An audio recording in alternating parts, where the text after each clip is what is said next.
Hello students, welcome my YouTube channel. बेटा आ गए हैं हम आप लोगों के लिए, आप लोगों की फरमाइश पर कक्षा 10 की बोर्ड परीक्षा के लिए एमसीक्यू वाले प्रश्न लेकर, जो कि आपकी बोर्ड परीक्षा में 20 नंबर के आएंगे बेटा। और आज क्योंकि बहुत सारे बच्चे कह रहे थे कि मैडम आप क्लास ले लो हमारी ऑनलाइन, तो चलिए बेटा वीडियो प्रारंभ करते हैं। आ जाइए आप लोग जल्दी जल्दी।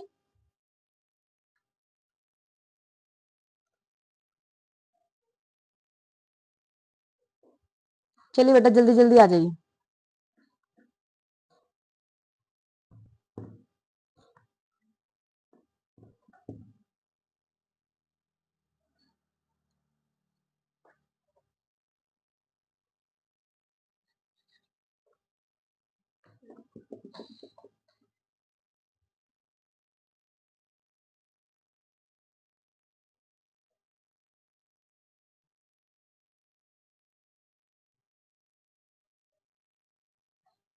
आ जाइए बेटा जल्दी से।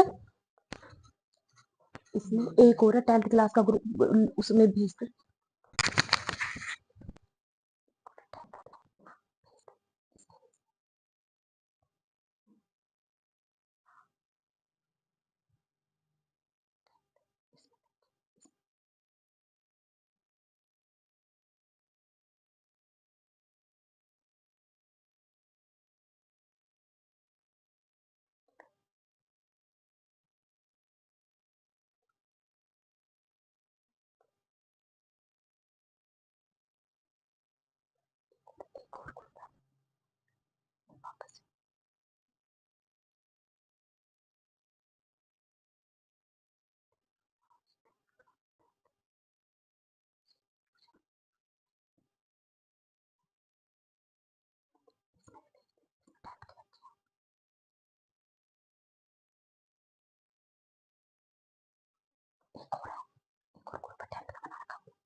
चलिए बेटा आप आ जाइए जल्दी जल्दी से।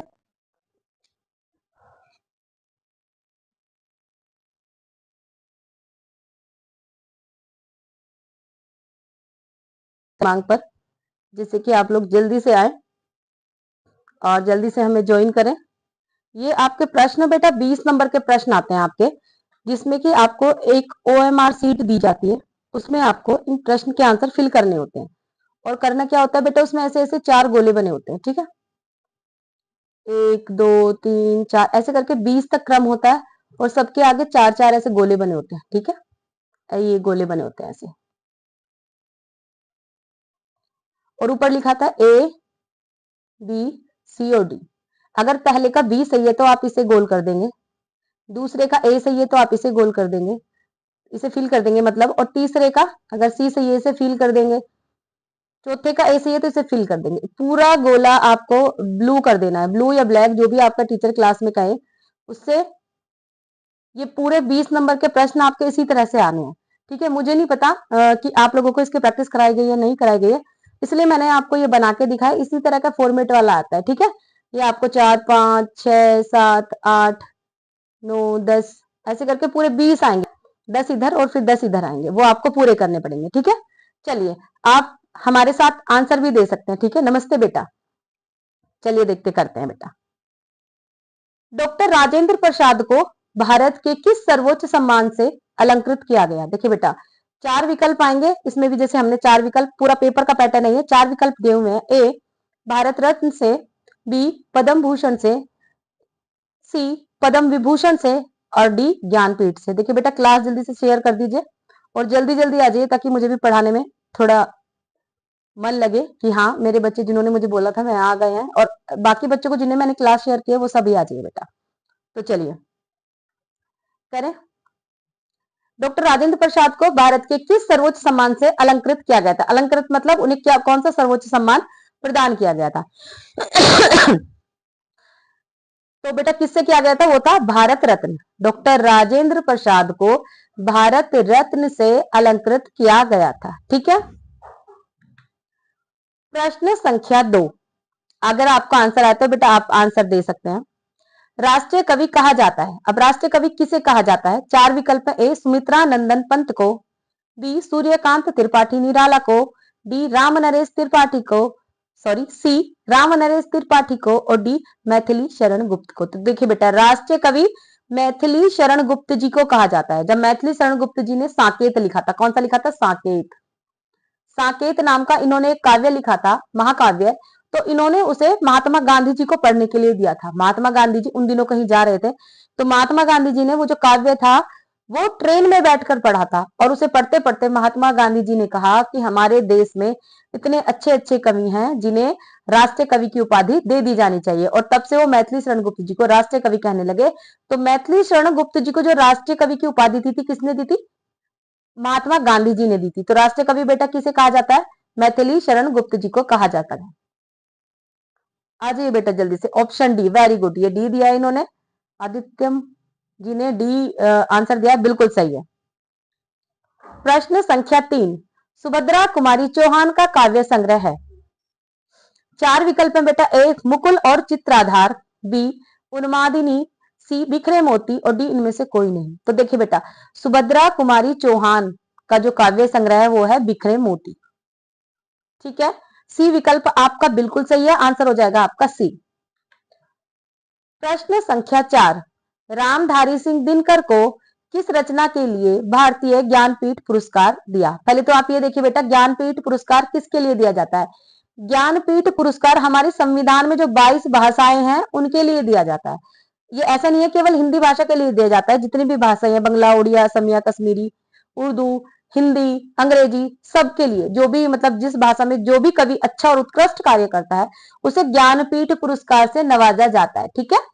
अब ये कह रहे कि रामधारी सिंह दिनकर को किस रचना के लिए ज्ञानपीठ पुरस्कार मिला था? ठीक है, चलिए चार इन्होंने विकल्प दिए हुए हैं। ए संस्कृति के 4 अध्याय, बी कुरुक्षेत्र, सी रेती के फूल और डी उर्वशी। देखिए ये अरविंद जी ने बिल्कुल सही आंसर दिया है, डी। डी विकल्प उर्वशी बिल्कुल सही है, विकल्प हो जाएगा आपका डी।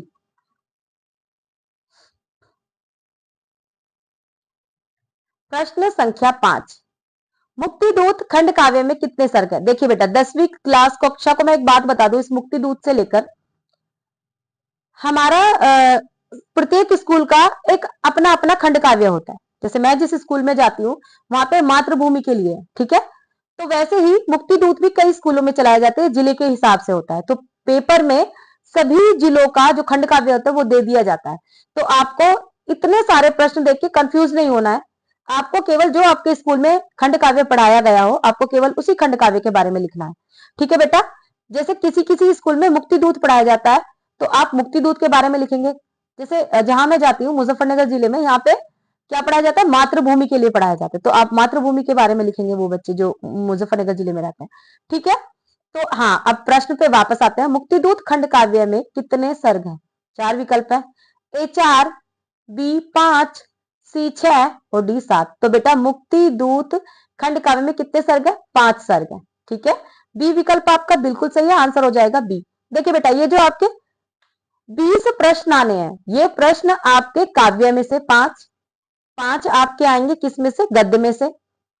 5 प्रश्न आएंगे आपके, 6 से 7 प्रश्न आएंगे आपके जो भी आपका व्याकरण का पोर्शन है, जैसे रस, छंद, अलंकार, पद परिचय, वाच्य, वाक्य के भेद, समास, इन सब से लेके बाकी के प्रश्न आपके आएंगे 6 से 7 प्रश्न, और एक प्रश्न विलोम शब्द का आएगा और एक प्रश्न पर्यायवाची का आएगा। इस तरह से आपके पूरे 20 प्रश्न आएंगे।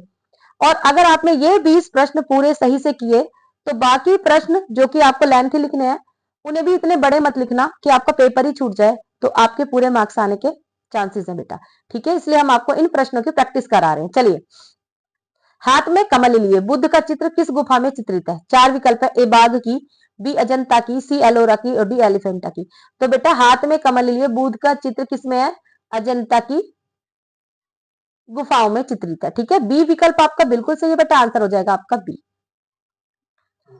प्रश्न संख्या 7, अजंता के लेखक हैं? 4 विकल्प है। ए प्रेमचंद, बी डॉक्टर राजेंद्र प्रसाद, सी हजारी प्रसाद द्विवेदी और डी भगवत शरण उपाध्याय। तो बेटा जो आपका अजंता है, देखिए इससे पहले जो आपका प्रश्न था बेटा, ये हाथ में कमल लिए, ये आपके अजंता वाले क्वेश्चन पार्ट से ही लिया गया है, जिसके लेखक कौन है? डॉक्टर भगवत शरण उपाध्याय। डी विकल्प आपका बिल्कुल सही है, कौन है? डॉक्टर भगवत शरण उपाध्याय, आंसर हो जाएगा डी। चलिए, प्रश्न संख्या 8, डॉक्टर भगवत शरण उपाध्याय का जन्म कब हुआ था? 4 विकल्प है। सन 1910 ईस्वी में, बी सन 1915 ईस्वी में, सी सन 1912 ईस्वी में और डी सन 1916 ईस्वी में। तो बेटा डॉक्टर भगवत शरण उपाध्याय का जन्म हुआ था 1910 ईस्वी में। ए विकल्प आपका बिल्कुल सही है, आंसर हो जाएगा आपका ए। देखिए बेटा अभी आपके एग्जाम आने वाले हैं, घबराने की आवश्यकता बिल्कुल भी नहीं है, बहुत धीरे धीरे से तैयारी कीजिए। आप जैसे जैसे तैयारी करेंगे वैसे वैसे आपका कॉन्फिडेंस तो बिल्ड होगा अंदर से, लेकिन बाहर से आपको फिर भी डर लगेगा। ये नेचुरल प्रोसेस है। अगर आपको डर लग रहा है, आप मेहनत बार बार कर रहे हैं और आपको लग रहा है कि मेरे कुछ याद नहीं है, मुझे कुछ याद नहीं हो रहा है, तो आपको डरने की आवश्यकता नहीं है। ये नेचुरल प्रोसेस है, ऐसा होता है, आपको सब याद है। आप जब पेपर देने जाएंगे आपको सब याद आ जाएगा। ठीक है, प्रश्न संख्या 9, किस कवि का मूल नाम गोसाई दत्त है? 4 विकल्प है। ए पंत का, बी तुलसी का, सी बिहारी का और डी माखनलाल चतुर्वेदी का। तो बेटा किस कवि का मूल नाम गोसाई दत्त है? वो है पंत जी का। पंत कौन है? ये सुमित्रा नंदन पंत जी का मूल नाम गोसाई दत्त है। ठीक है बेटा, ए विकल्प बिल्कुल सही है, आंसर हो जाएगा आपका ए। प्रश्न संख्या 10, चलिए 10 पे आ जाते हैं। छायावाद काव्य की एकमात्र कवित्री है? 4 विकल्प है। ए महादेवी वर्मा, बी सुभद्रा कुमारी चौहान, सी मीराबाई और डी इसमें से कोई नहीं। तो बेटा देखिए छायावाद की जो कवित्री है वो कौन है? महादेवी वर्मा। ठीक है, और कौन है इसमें? जयशंकर प्रसाद, जयशंकर प्रसाद और निराला और पंत और महादेवी वर्मा। वैसे तो और भी है बेटा, लेकिन इन चारों को चतुष्कोण कहा जाता है। किसका? छायावादी युग का चतुष्कोण कहा जाता है, इसलिए आपसे महादेवी वर्मा के बारे में क्वेश्चन किया गया। ए आंसर बिल्कुल सही है, आंसर हो जाएगा आपका ए। प्रश्न संख्या 11, जल्दी जल्दी आ जाइए बेटा। चलिए बेटा, ये देखिए ये जो बच्चे हैं आदित्य बहुत अच्छा आंसर भी दे रहे हैं साथ साथ, वेरी गुड। चलिए, चींटी कविता के अनुसार चींटी नहीं है। हम हर रोज आपकी 5 बजे से क्लास लेंगे, अब आपसे आप लाइव हो जाया करिएगा बेटा। चींटी कविता के अनुसार चींटी नहीं है। ए जीवन की अक्षम चिंगारी, बी असमर्थ, सी सुनागरिक और डी श्रमजीवी। तो देखिए बेटा जीवन की अक्षम चिंगारी चींटी है, सुनागरिक भी चींटी है, श्रमजीवी भी चींटी है। चींटी क्या नहीं है? चींटी असमर्थ नहीं है। ठीक है, बी विकल्प बिल्कुल सही है। आपका आंसर क्या हो जाएगा बेटा? आपका बी। प्रश्न संख्या 12, स्वदेश प्रेम कविता के अनुसार आत्मा के विकास से विकसित होती है। स्वदेश प्रेम आपकी एक कविता है बेटा। ठीक है, राम नरेश त्रिपाठी जी की है स्वदेश प्रेम, आपके ही सिलेबस में कक्षा 10 में। तो कविता के अनुसार आत्मा के विकास से क्या विकसित होता है? उन्होंने उस कविता में एक संदेश दिया है। ठीक है, हाँ जी। चलिए, ए करुणा, बी दयालुता, सी अमलता और डी मनुष्यता। तो बेटा क्या विकसित होती है? मनुष्यता। यदि आपकी आत्मा का पूरी तरह विकास है तो आप में मनुष्यता तो होगी ही होगी। ठीक है, प्रश्न संख्या 13, पुष्प की अभिलाषा कविता किस काव्य संकलन में संकलित है? 4 विकल्प है बेटा। ए साहित्य देवता में, बी हिम तरंगिणी में, सी युग चरण में या डी बंधन सुख में। तो बेटा पुष्प की अभिलाषा कविता किस काव्य संकलन में संकलित है? युग चरण में। ठीक है, सी विकल्प बिल्कुल सही, आंसर हो जाएगा सी। प्रश्न संख्या 14, शोक किस रस का स्थायी भाव है? 4 विकल्प हैं। ए रौद्र का, बी वीभत्स का, सी भयानक का और डी करुण का। तो बेटा शोक किसका स्थायी भाव है? करुण रस का। देखिए बेटा, आपके सिलेबस में जितने रस हैं केवल उतने ही रस करना, एक्स्ट्रा करने की आवश्यकता नहीं है। ठीक है, डी विकल्प बिल्कुल सही है बेटा, आंसर हो जाएगा आपका डी। प्रश्न संख्या 15 रूपक अलंकार का उदाहरण है। ए उषा सुनहले तीर बरसाती, बी पाहुन जो आए हो गांव में शहर के, सी को घटिए विषभानुजा वे हलदर के वीर और डी एक राम घनश्याम हित चातक तुलसीदास। तो कौन से हैं? कौन सा है बेटा रूपक अलंकार? एक राम घनश्याम हित चातक तुलसीदास। ठीक है, जहां और उपमेय में उपमान का भेद रहित आरोप हो वहां कौन सा अलंकार होता है? वहां होता है रूपक अलंकार। और यहाँ एक राम घनश्याम को भी एक मान लिया और तुलसीदास को चातक मान लिया गया है। ठीक है, तो कौन सा विकल्प है बेटा? डी विकल्प बिल्कुल सही है, आंसर हो जाएगा आपका डी। चलिए प्रश्न संख्या 16 दोहा छंद के विपरीत छंद होता है। ए सोरठा, बी चौपाई, सी रोला और डी कुंडलिया। तो बेटा देखिए दोहा का उल्टा क्या होता है? दोहा का उल्टा होता है सोरठा।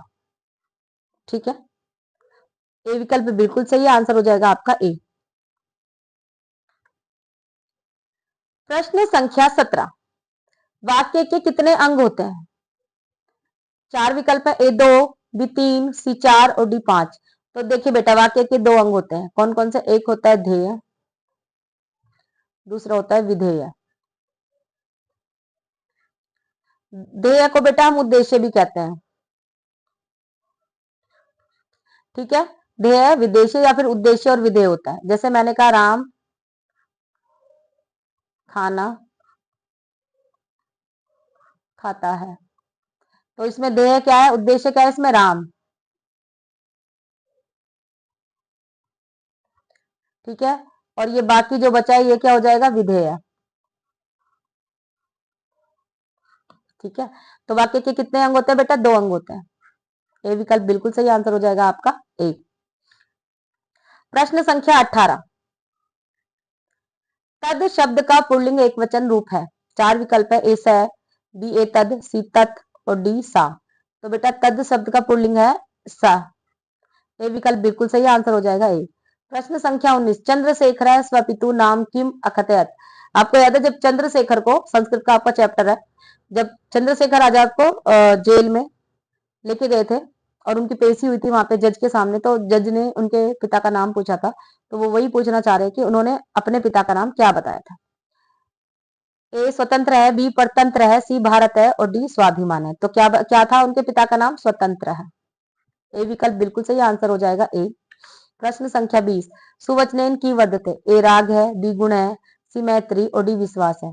तो बेटा सुवचने की वर्धते, सुवचने मैत्री वर्धते। यदि आप किसी से सुंदर वचन बोलोगे तो उससे आपकी दोस्ती हो जाएगी। ठीक है, ये हमने आपको पूरे 20 प्रश्न करा दिए हैं, तो हम कल भी इसी टाइम लेके आएंगे बेटा। अगर आपको हमारी वीडियो पसंद आई तो लाइक करें, शेयर करें और हमें ज्वाइन करें और हमारे चैनल को सब्सक्राइब करें। मिलते हैं अगली वीडियो में, नमस्कार।